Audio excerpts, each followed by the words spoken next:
Hello, and welcome to the very first edition of The Art Beat, a short weekly radio program coming to you from the J.T. and Margaret Talkington College of Visual and Performing Arts at Texas Tech University. Our goal with this program is to introduce listeners to some of the people and characters that are involved in making and presenting art in our community, and at the same time to inform listeners about upcoming arts events, whether they be gallery shows, theatrical productions, concerts, musicals, operas, or visiting artists of any type. I'm your host, Peter Martins, and I'm here today with really the only person I wanted to talk to for this inaugural episode, the Dean of the Talkington College of Visual and Performing Arts, Dr. Martin Camacho. Greetings, Dr. Camacho. Great to have you here. Hi, Peter. Thank you for the invitation. Now, Dean Camacho, you've been with us at Texas Tech for going on 3 years now. I'm guessing you have a fairly good lay of the land at this point, both on and off campus. So what I'd love for you to talk about for a few minutes here at the beginning is your take on the Talkington College of Visual and Performing Arts and its constituent schools and how we all interface with the community of Lubbock and the South Plains in the arts. Well, that's a wonderful question. Thank you, Peter. And I'm so sorry that we only have 15 minutes for that answer because that's a very rich question. But let's try to summarize. Most people who are familiar with the college are aware that we have three schools, the School of Art, the School of Music, and the School of Theater and Dance. But in addition, we recently, as of last year, added one more component to the makeup of the college, and that is the Department of Interdisciplinary Arts, which, by the way, a parenthesis, the college has a very long tradition and experience in interdisciplinary arts, particularly on the PhD program. But we're going to come back to that in a second. So with the makeup of the four departments, art, music, theater, and dance, and now interdisciplinary arts, we now have a full lineup of artistic disciplines that are represented in the college that actually serve our community very well. So I always say that the College of Visual and Performing Arts, the Talkington College of Visual and Performing Arts, it's one of the most important representatives of Texas Tech University into the community. It is very difficult to imagine any major cultural event in the city of Lubbock where either the alumni, students, faculty, or administrators don't have a role. So I would probably say proudly that we have a strong connection with the Symphony Orchestra, Lubbock Symphony Orchestra. Mm-hmm. We have a strong connection with Luca. We have a strong connection with Flatlands Dance. We have a strong connection with, again, most major cultural events in the city. With that said, it is very important that we remember that this is something that is not unique for us to go into the community, but it's something that is very intentional for us. So a couple of things. The college works in two ways to attract and to serve the community of Lubbock. The first one is by inviting everyone to the campus, bringing them over to the hundreds of concerts, exhibitions, theatrical productions, dance productions that we offer. For the most part, 99% of them, I would probably say, free of charge to the public. But at the same time, we are very proud to serve the community and to bring in the expertise of the faculty, the expertise of the students into the community. So with that said, we have a number of community programs that are now a staple, many of them into the community. For instance, one of them be the Lubbock Chorale. And we also have new programs, such as, for instance, Piano for Children or the STREAM program now at Guadalupe Parkway. Yeah, I think that's a great point. When you say hundreds of events on campus, that may sound like a thrown-off term, but I happen to know that it is literally in the many hundreds of things that happen on campus every year in our college. And at the same time, it's hard to imagine seeing the Lubbock Symphony, for instance, or the First Friday Art Trail, or Lubbock Community Theater production or something like that without having a heavy Texas Tech presence, either, as you say, alums or students. So, yeah, I think you're right that it works both ways. So I'd love to ask you, I mentioned your duration here so far, and I imagine that it hasn't been so long that your memory has faded about your most memorable experiences, either on or off campus in the arts in Lubbock. Can you think of any that spring to mind?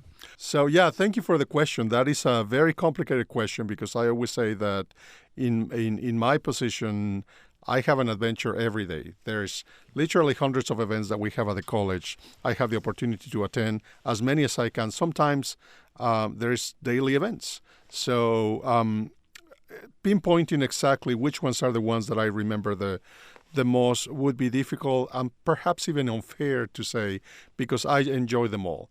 I guess one of the really important things and highlights of my job is the fact that after a hard day in administration, daytime, you always have the opportunity to enjoy the best that ours has to offer at these nightly events that we have.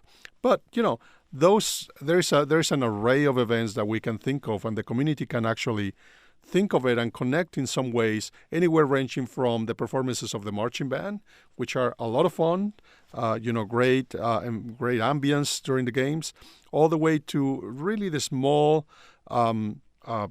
lectures that we offer, that many of them are also open to the public, and in between exhibitions, concerts, chamber music, theater plays, dance tech. Some of the things that come to mind very often are, for instance, I'm just going to go by school to remember to speak about some of them. For instance, let me start with dance, which is one of the smaller, so to speak, units.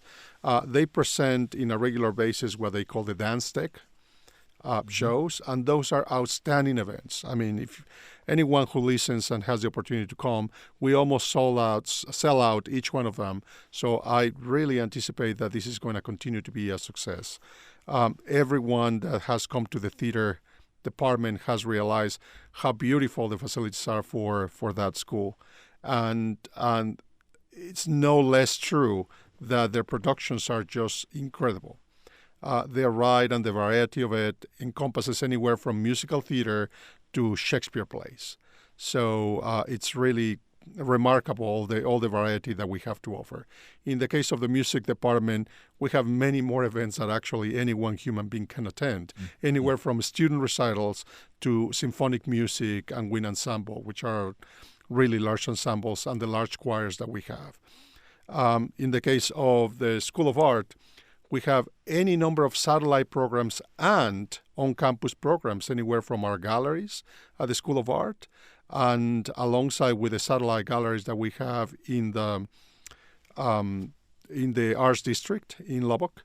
So there is always something going on, something for everyone. So if you're listening to this, I would invite you to visit our website at vpa.ttu.edu and explore a little bit of what we do, how we do it, and then just come and visit us. Yeah, thank you. That's great. I'm going to turn a little more philosophical now, if I can. And, we think of technology, and we can actually talk about the technology-based programs that are somewhat new to the college. But on a little more abstract level, we've had recording technology for over 100 years, right? I saw a statistic recently where a newborn baby could start listening to music the moment he or she is born, just on a streaming service, and live an entire life without listening to the same thing twice. There's just that much out there. Same is obviously true with cinema and dance and all sorts of productions. What do you think, in your opinion, is the draw to live performance? Why do we still do this after this long? Why do people actually want to come and fill up our theaters and concert halls, and why do we want to do the same out in the community? Very interesting question, Peter. I seem to believe that, and I've said it more than once, that the arts are in the business of communication, in the business of the human experience. So in as long as there is humans walking on the face of Earth, I imagine that there is going to be the need for expression, because that's one way of communicating with other human beings. So just the same way that we communicate via text, that lots of people know, like WhatsApp, and all different kinds of TikToks that are out there and ways of communicating, we also enjoy, and there is nothing that is going to preclude human beings from getting together. It's one of the most important and fun things that we do. Yeah. We seek those opportunities. We cherish those opportunities. And there is something very special about the human, real contact that we have when we get together. The same thing happens with the arts. There is nothing that can beat the experience of a live performance. just seeing with your own eyes the art of work that is in front of you, to experience that moment live, because it's about the communication. And remember, the arts are communicating something that we cannot communicate at a different level. So in other words, it's been said over and over again that music communicates when the words stop, so to speak, right? So, and that is true with each one of the arts, with every one of the arts. We have the possibility to express something a little bit beyond of the mundane. So that is something that I think that is going to continue attracting us for a long, long time. Well, I hope you're right. I believe you're right, certainly. I've heard it said that watching a live concert, at home is maybe fun, interesting, but it's kind of like eating a candy bar with the wrapper still on. You can tell you're eating a candy bar, but you don't get the same flavor, and that's maybe what we want.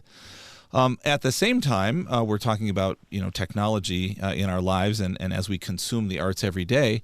And obviously, there's a huge industry out there, and we want to give our students the opportunity to be parts of those industries with the appropriate training and knowledge going out there. So maybe you can speak for a moment about the relatively new initiatives in the college as far as training students for those relatively new industries. Oh, absolutely. And I think that is a fascinating area, because the college is actually putting together an array of options for our students so they can communicate and they can experience the arts both in the traditional ways that humanity has been doing it for the last 2,000 years or more, but at the same time utilize the new methods, technologies, and different careers to communicate now in the 21st century. And this takes different ways. For instance, one of the things that I can talk about here is now the role that we are seeing in the arts and the connectivity that it has with health initiatives, for instance. And those are relevant, very important to all of us.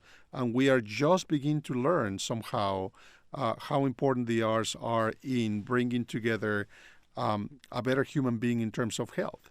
So we are exploring now new certificates, for instance, in all health certificates, arts and health certificates. And those are relatively new for the college. At the same time, one of the things that I express is the creation of the new Department of Interdisciplinary Arts that is bringing together not only the arts, but many other connectivities with other colleges. These degrees can actually connect with business, can connect with human sciences, we can connect with health, we can connect with computer, can connect with any number of things that we are bringing together to our students. So I think that the role of the arts is just beginning to be discovered with these new connectivities that are happening. Again, something to offer new, but at the same time maintaining, in many cases, the tradition that will continue until human beings are around. Yes, lovely. Thank you for that. And well, we're almost out of time here. I'm going to say that the next thing I'm going to see is a faculty recital tonight in the School of Music. Can you think of the next artistic performance or exhibition or anything like that you're going to be part of in your life in the next couple of days? Well, I think that I know which recital you're referring. It's a trombone recital that we are eager to attend with one of our distinguished faculty members. And I have a full calendar, as I said, that I attend for many, many things. If you didn't attend Dance Tech, well, you missed it. As I said last weekend, it was just an amazing event. There's a number of recitals that are coming forth. Definitely the choir concerts are something that people immediately relate. That's an easy point of entry. Our exhibitions coming up, particularly the senior exhibitions that are coming up for the School of Art, are a highlight because it gives us the opportunity to have interactivity with the students and with this nascent artists, emerging artists that are just about to graduate. The theater plays are absolutely amazing. I particularly invite you to the musical theater production that we're going to have. It's going to be a brand new musical that is going to be exciting. Everyone is going to be talking about it. So again, check on our website and we'll see you here. Great. Thank you so much. And we're actually on our next edition of this show. We're going to hear about those choir concerts that Dean Camacho mentioned. And the week after that, we will hear about the new musical that's being premiered at Texas Tech later this spring. So thank you very much, Dean Camacho. Pleasure to talk to you. Thank you.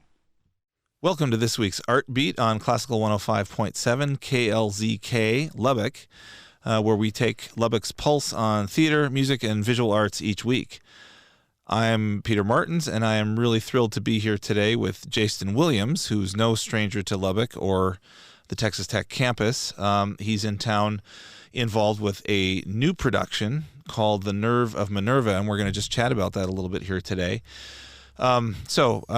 Jason, I think a lot of our audience will know you associated with the word tuna and the town by that name. That you've been living and expanding that universe for a couple decades here. But now you're here with a new production, and I'd love to understand some of the genesis of that, and also maybe speak to the fact that this will be the world premiere of this production at Texas Tech. Yes, it will. I'm very proud of that. My father and mother graduated from Tech in 1929, and so our connections here, our roots are deep around here. And although I went away, I always come back. And it's beautiful today. I looked for a little dust and I couldn't find any. I was so pleased. Although actually, if there's no dust storms at a certain point, I get kind of lonely for them. It's like snowbirds missing the snow, right? Yes. Yeah. So the show is called The Nerve of Minerva, yes. And I'll ask you about maybe Minerva in a little bit if we have time. But it's cast as a barnyard musical satire. Yes, it is. And I imagine that you could unpack maybe all of those terms a little bit for us to set the stage for the show. Well, the inspiration for this show, our inspirations are Mad Magazine and the original Looney Tunes cartoons. I don't think there's any better comedy or satire than those. I love the Looney Tunes cartoons because it would go to violence, premeditated violence, and no one ever died.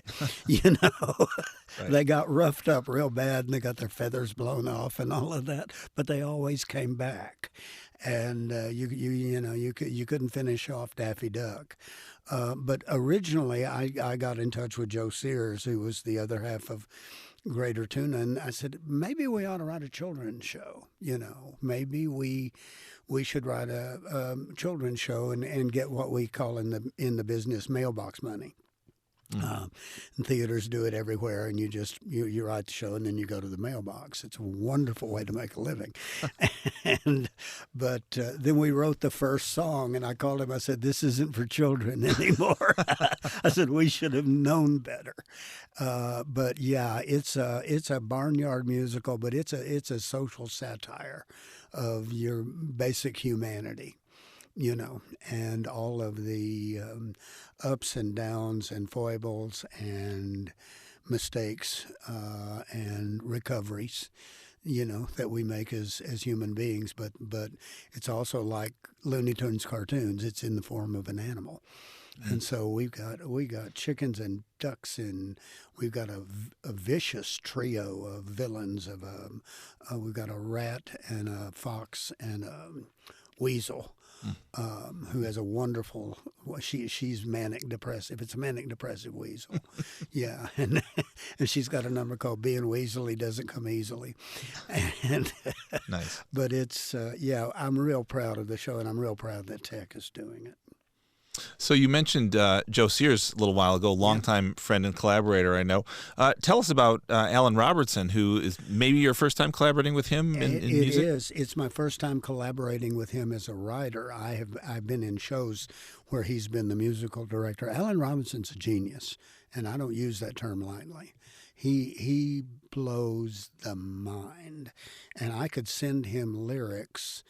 Or I could just send him the title of a song, and he would come back with the lyrics in a couple of hours. Or I decided if you want to write the lyrics, don't give him the title. Just send him the lyrics because he'll beat you to it. But he's brilliant, and he is, when you've been in show business as long as I have, from the age of 20, I've worked with kings and queens and the scum of the earth. It's, and everything in between. Once in a while, you get to work with someone who has the kind of genius that Alan has, and is a good person. And he's from up in this part of the world. He went to Abilene Christian, for his undergrad stuff years ago. But he is the most delightful person to work with. And he and Joe and I are having a ball. We are just, we're just having a ball putting this thing together. Wonderful. I imagine you three maybe, or at least the two of you, had some commerce down at the Zach Theater in Austin. You spent some time down there? Yeah. I've done a number of shows at Zach over the years, and have I've done shows at Zach that changed my life. I did Laramie Project at Zach many years ago, and by the time I was through with that show, I realized I wanted to adopt a child. I mean, Zach does some amazingly good theater, but then I'd done musicals of all things at Zach, and I'm not really a singer, but Alan made me confident enough to pull it off. And and Zach is a great regional theater. There's a lot going on, and we workshopped this production at Zach before we brought it here to Tech. Okay. So we heard the music, we heard everything. It gave us a reason to keep going. Nice. Now there was some element of kind of pre-gaming this show at Tech this past summer. Is that correct? Yes. We did a workshop with the Wild Wind Project, which they do here in the theater department every summer. And we had 2 weeks to work on the script and to hear the music and to see Tech students take on the roles. And several of those students are now cast in this major production. But yeah, I was in Lubbock for several weeks in the summer putting it together, and it was a delight. And I love working with students. I was watching them last night. I just got to town. I hadn't seen a rehearsal yet. And I thought, they're so young. They're so young, and they're so excited, and they haven't been dragged through the mud of the world of the arts yet, But it was really, really encouraging to watch them. And we actually had an incident. We have a young man that's in the show. I only met him last night. And he was running late. He had been in a horrible automobile accident a couple of days ago, and in which people lost their lives, and on no fault of his own. And he luckily got out with very little damage. And so I set him in the corner and said, "You don't have to do this. If you need to go home and rest or whatever." And he said, "No, I want to do it." And then he did a stand-up rehearsal. It was amazing to watch him work. And I thought, we've always said that theater is healing. When done right and in the right circumstances, it will heal you. But watching him last night, it gave me hope. It gave me hope. And, I've got older actors that I work with. They get an ingrown toenail and they're out for 2 weeks, So, but it was, that was a very moving experience last night. Wonderful. Wow. Well, sorry to hear that it comes from some tragic event. Sometimes it does. Sometimes it does, yeah. Well, let me circle back to the title then for a moment. I mean, obviously there's a convenient rhyme involved, but I'm wondering if the, we think of Minerva, Roman goddess of wisdom, and maybe strategic warfare. Yeah. Does that play into the title character at all? Not at all. Okay. Not at all. Not for a second. No, Minerva is a peahen. She's manic depressive too. Actually, she's much worse off than the weasel, and because she wants to be the first peahen to sing on key. And if you've ever heard peahens or peacocks, they're not on key.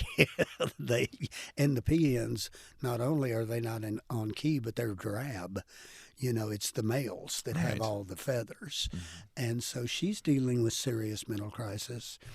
And wants to sing, and there's a whole barnyard talent show, singing sows and roosters and ducks and all of that, and they won't even let her.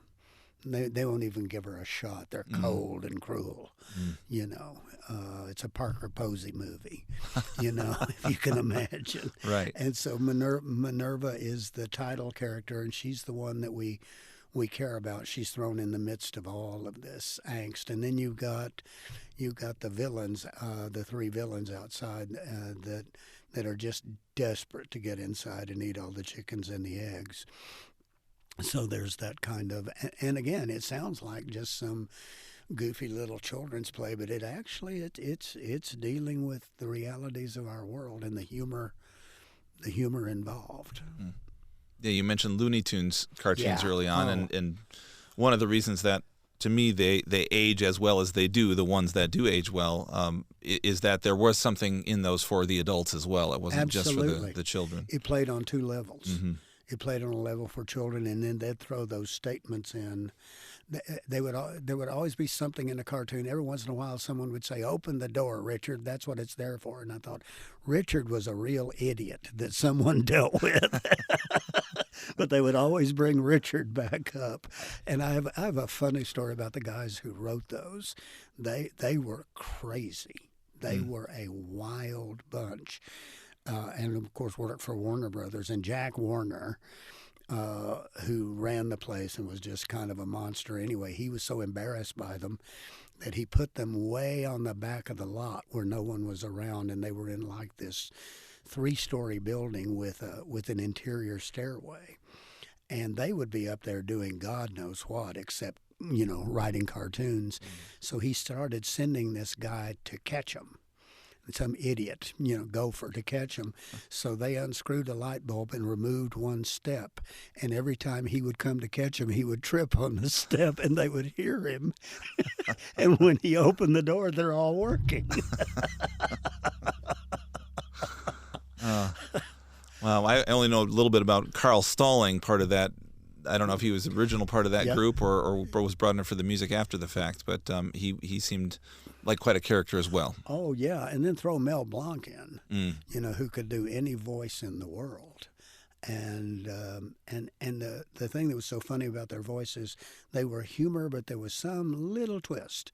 There was some slight twist that kept it as a cartoon, but they were dealing with human emotions. My favorite was Foghorn Leghorn.